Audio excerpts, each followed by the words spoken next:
Hi, and welcome to our friends across the pond. This is Mish Schneider, Chief Strategist of MarketGauge.com, with your weekly update on all things U.S. stock market. And what you're looking at right here in front of you is obviously the big news, which is the CPI numbers that came out. Now, the Federal Reserve looks at the CPI numbers, of course, but it is not the most important indicator they look at. They actually prefer the PCE, the personal consumption expenditure, and of course they look at the labor market. But on the heels of the huge news last week about Silvergate banks and Silicon Valley Bank and those collapses, we've had some bailouts coming out here today with government money coming in, and also a really good short covering rally after things got a little overdone. So the market is seeing a big relief as I'm speaking to you, but I wanted to kind of go through here because there was the 6% CPI number generally, and then the core CPI number that actually showed an increase. And I think what's really interesting is how we have a 12-month adjustment. Here's the 6%, right? But it's 9.5% still of food at home and 10.2% food away from home. Energy still looking really high. Energy commodities, though, have come off a lot. And one of the biggest declines was in used car and trucks, which is very, very interesting. But yet one of the biggest increases here was in transportation services. So I think the takeaway from all of this is, even at a 6% inflation, yes, that's certainly a lot better than a 6.4% inflation rate, but it is still a very high inflation. And in terms of the yields, even though the yields initially came down a lot with the bank debacle, they've actually been firming up as I'm speaking to you today. And that's because really with the Fed meeting coming up next week, we have a situation where the Fed will most likely stay the course because they'll feel they still have work to do in inflation. They'll probably look at the bank thing as more of a one-off situation as opposed to, let's say, a precursor to any other types of debt crises, although that could easily happen. And three is that the labor market, at least on the last unemployment numbers and looking at it, it actually shows still a relatively robust labor market with labor participation actually going up instead of down.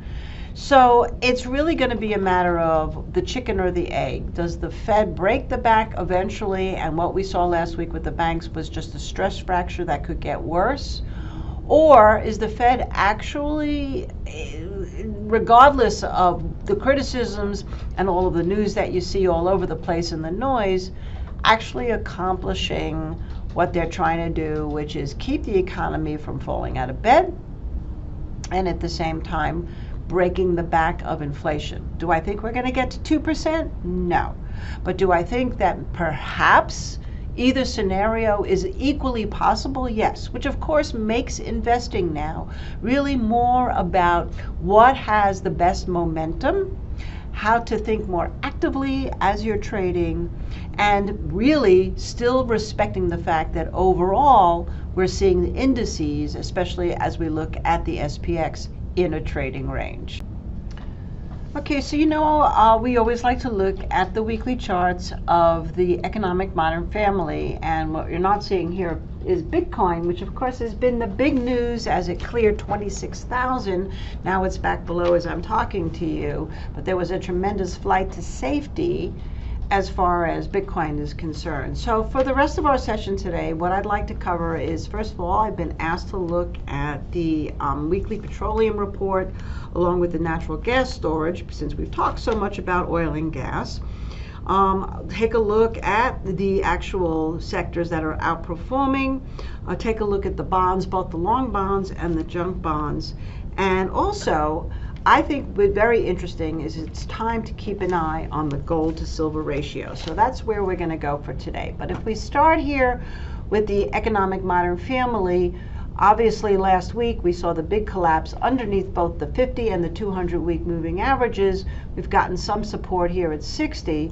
What's interesting to me, and what's going to make it very hard to get overly bullish at this point, is that we have a double top here up at around 75. And if for some reason we cannot get back up through at least 64, 65 in the retail sector, and we start to break down under 60, we have a monthly moving average close by, and of course any kind of real move under 57, then this would mean that we could actually see another big leg down in the consumer area. And I don't care what's happening in semiconductors, even with it being relatively strong, that will come and put pressure on all areas. So we don't know yet. It's smack dab in the middle. In terms of the Russell 2000, same thing. That took a big hit, actually started showing signs of stress even before the SPY did, for example. And here you can see we're getting close in terms of a negative slope in the 50-week to a potential death cross, which would mean this would be put back into a bearish phase. And if we just blow it up for a second, we have not been in a bearish phase in IWM since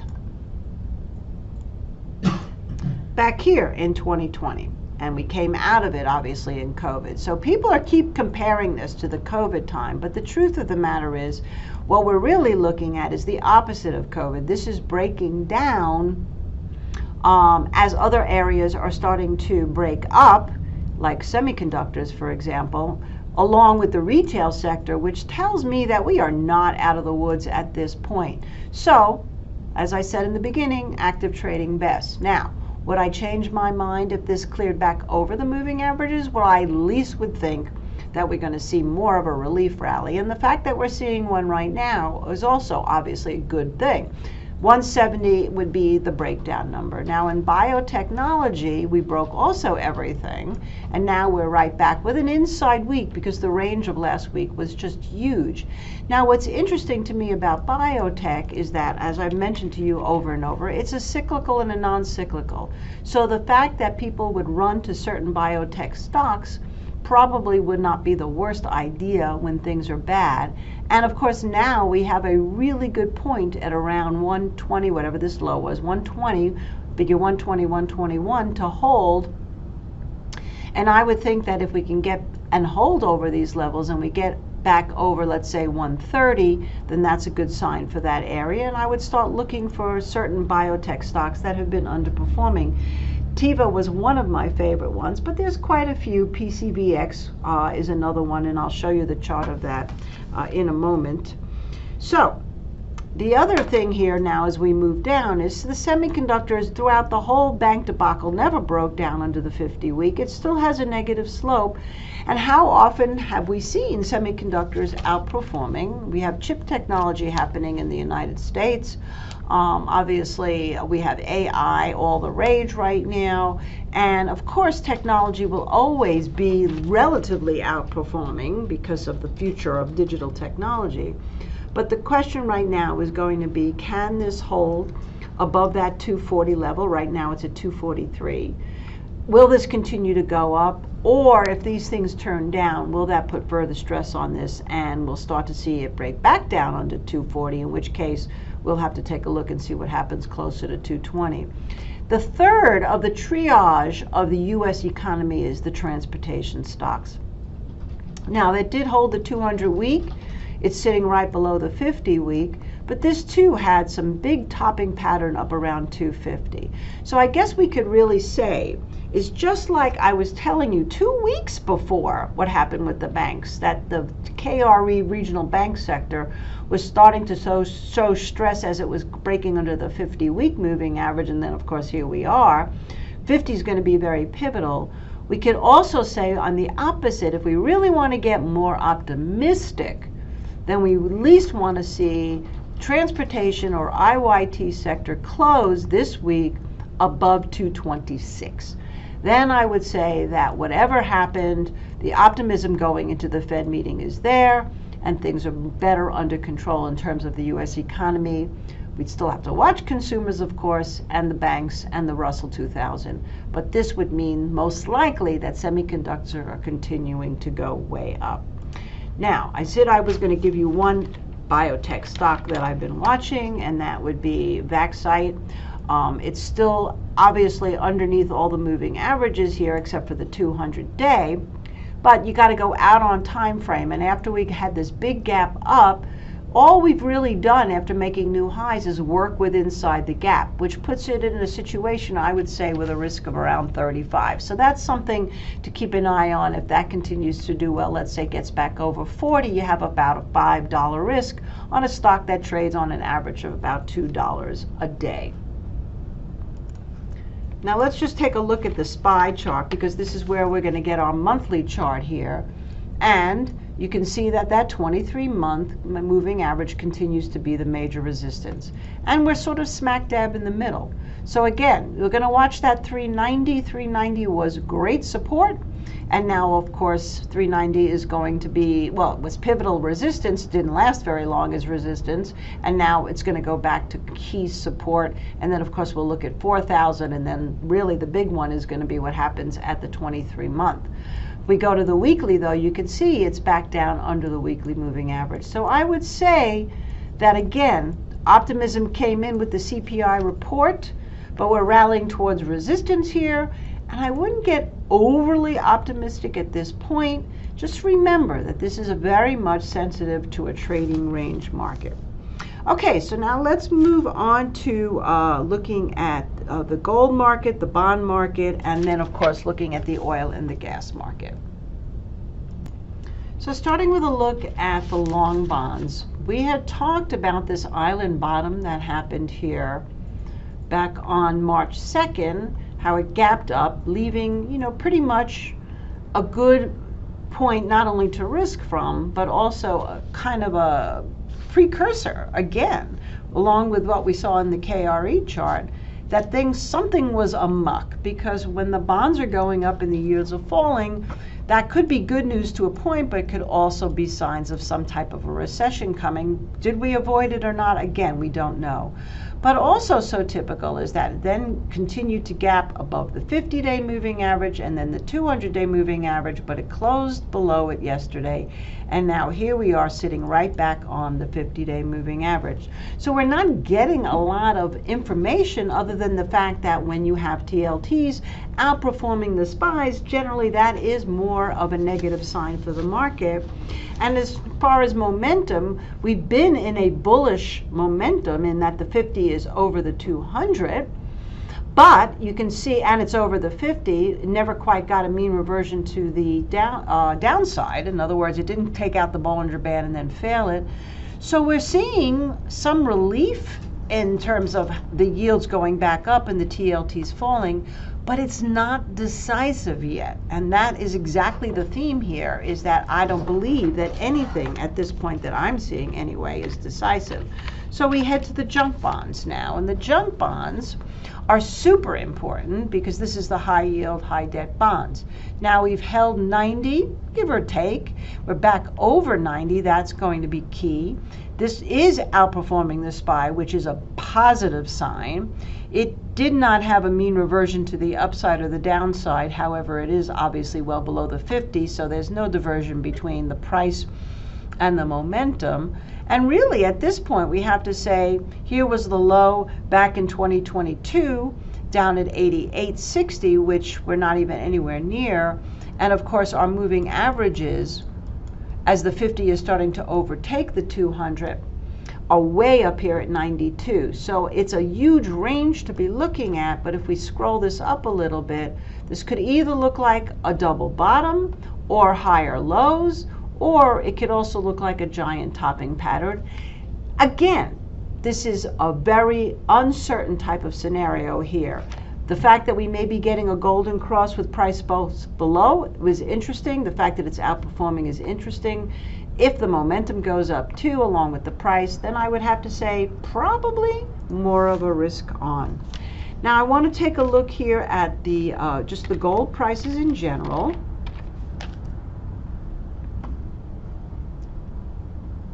And with gold right now, we cleared the 50-day moving average. We're getting some consolidation. The gold prices are telling us more again on the risk off side, because they're saying, even with all the happiness that we're seeing in the market today, let's keep gold firm as a safety play. So here you are, well outperforming the SPY. Momentum took out the 50 at the same time the price did.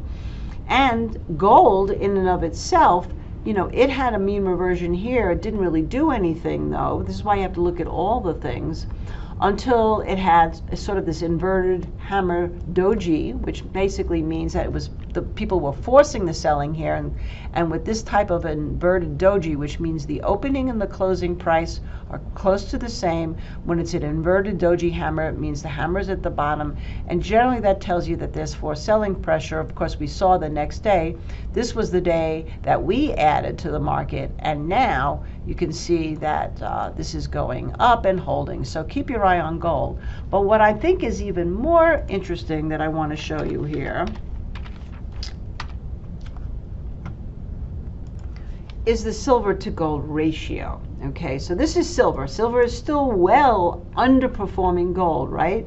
Had the same kind of inverted doji hammer here. This has been a situation in the metals was when they look the worst is probably the best time to buy. When they look amazing, it's time to sell. But right now you're getting an inside day digesting these 3 days of bigger moves up, and we still have a very large resistance area looming at the 50-day. But here's what I'm watching. So right now, the ratio between gold and silver, historically when it's over 80, generally means that the silver is starting to come back, showing that it's grossly undervalued compared to gold. Since we're using a leadership of gold here, if it clears over this red line, then it's going to tell you that the silver is starting to overtake the gold. And I think at that point, silver would be a great investment to make if you haven't already. It also had a perfect mean reversion in momentum in that it held the 200, broke down under the Bollinger Band, cleared it through. And we could also take a look here at the 50-day moving average in our real motion indicator, which is available to everyone and works on every single instrument, no matter where you're trading in the world, by the way. And if it takes out the 50, at the same time it takes out, let's say, the performance here versus the gold, even if we don't get there in the price, all of that tells me two things. Number one is that inflation is still very much a problem and will continue to be so. It just will shift in terms of where. And number two is that the silver is so undervalued. Like I said, it'll be time to buy silver and see where that can go. It does eventually get through all these levels right here. And of course, we're looking at the ETFs. And to end, let's take a look now at the natural gas. So the weekly petroleum reports come out every Wednesday. So the one that I'm going to talk about right now is from last week, and March 15th will be when the new one comes out. But there was less input in terms of the oil in the refineries. The gas production had decreased. However, imports increased, inventories decreased, and gas prices rose. So a lot of the times these inventory reports are interesting, but they're mostly lagging reports. This is why I like to look mainly at the charts. And of course, probably the biggest plus for the inflation narrative is that the oil prices have come down, and yet it very much also in a range. So you're still looking at around $67 a barrel, and if we look at the USO as any kind of lead indicator here in terms of the ETF, 62 is your really big support, while we haven't really been able to get through 70, let alone 72, so we're just going sideways. And it's slightly underperforming the SPY again. And in terms of momentum, we didn't quite have the mean reversion, but you can see the momentum is going down back under the 50, so it's matching the price. So right now, it's been suggested that oil prices going down, not only obviously good for the consumer, which would then of course support the fact that we have to watch how transportation and XRT, the retail sector, does to see if we're really going to be getting out of the woods. And at the same token, it could also be good for gold miners. So that's a theory I've been hearing, as a lot of the mining was expensive because of high energy costs. And if the energy costs come down, of course, that would be good for the miners to come back and start doing more mining. So here we are. Now, if we take a look at the natural gas prices, again, this was something that I featured a couple of weeks ago when I saw this not only oversold condition, but a good reversal pattern. We got a nice pop, and since then we're just kind of sitting here right smack dab in the middle, and natural gas is slightly more on par with the SPY right now. To me, what's most interesting about this is the momentum. The momentum tried to clear the 50 here, but didn't last. If the momentum clears the 50-day moving average here, look at the divergence we'll have in price. You could simply wait for the 50, or what I probably would say is that if you get a close in UNG, if you're not trading futures, of course, then you would be looking at a buy, let's say, over 890. Now, when you look at the natural gas prices, that would be about a move over $3, and that to me would be very, very good.